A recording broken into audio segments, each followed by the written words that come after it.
Okay, welcome to another edition of Carnivore Bites. I'm your host, Jeff Sherman, along with Dr. Eric Lopkin.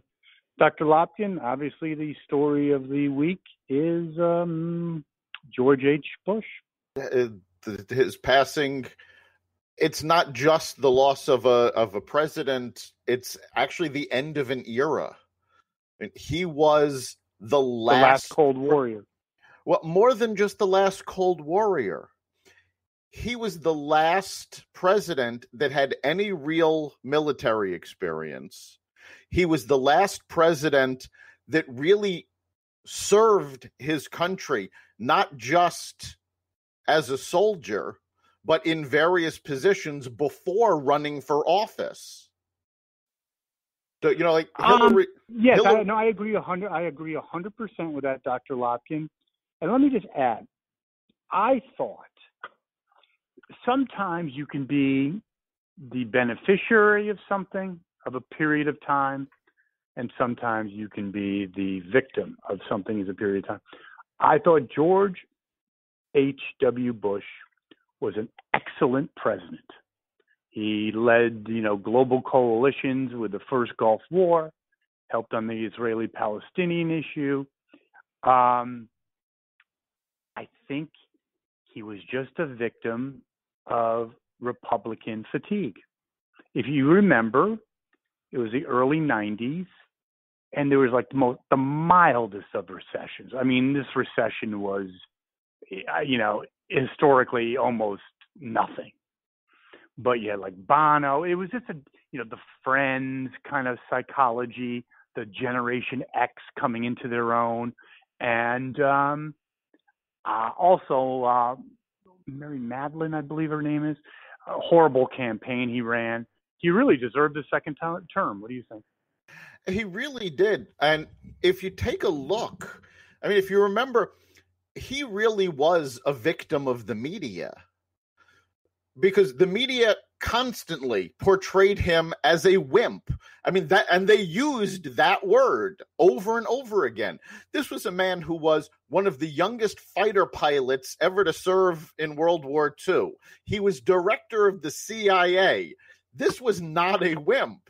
This is a guy who okay. Just being a fighter pilot. End of story. You can wear a dress and jump in the cockpit of a Corsair. Guess what? You're not a wimp. Exactly. That is almost like a suicide mission. That's brutal.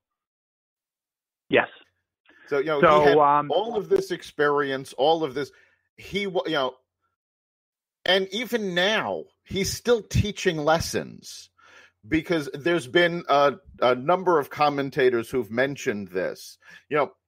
There was no love lost after the current campaign between the Bush and Trump families. Zero, yes.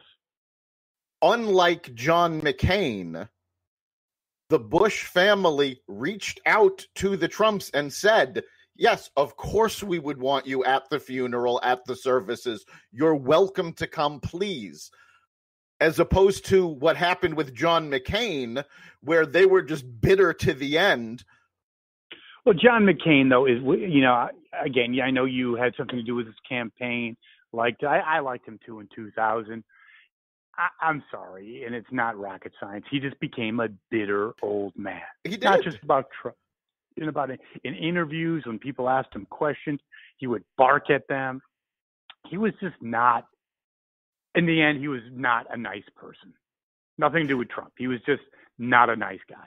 No, and George H.W. Bush is the antithesis of that. Even towards the end, he reached out to people. In fact, one of my business partners, George H.W. Bush, crashed his son's wedding. Really? He had his wedding up in Maine, and it was right on the water. Well, Bush had been sailing. As he's coming close, they have to close off the waterfront. Secret Service comes out, closes everything up, almost, interrupting the wedding. When George H.W. Bush realized what had happened, he brought the boat in, came to the wedding, apologized for the Secret Service interfering. Yeah, no, he was a gentleman.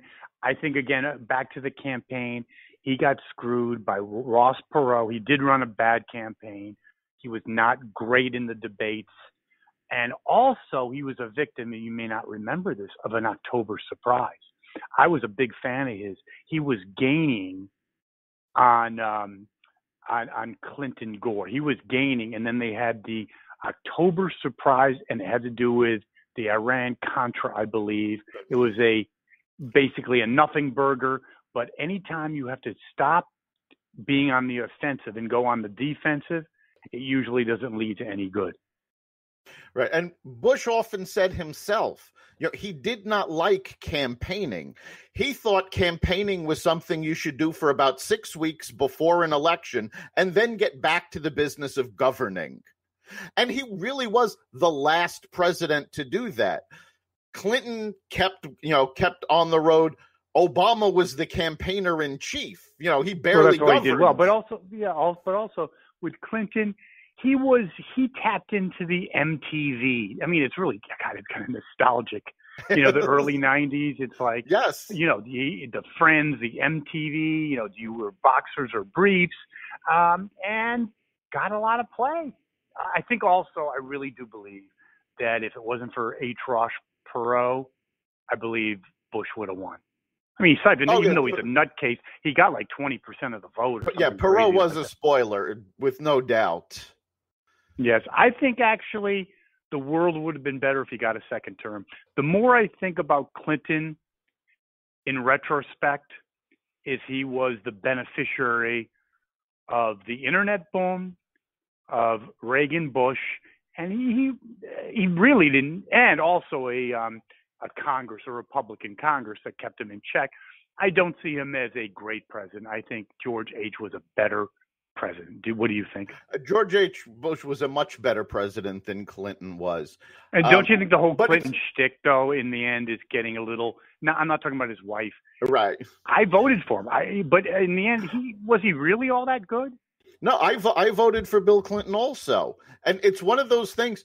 At the time, I didn't think too much of George Bush's presidency. It's in retrospect that you realize, he did all of these things, didn't get too much credit for it, but he really was an excellent president. By the same token, Clinton at the time, he's doing a great job.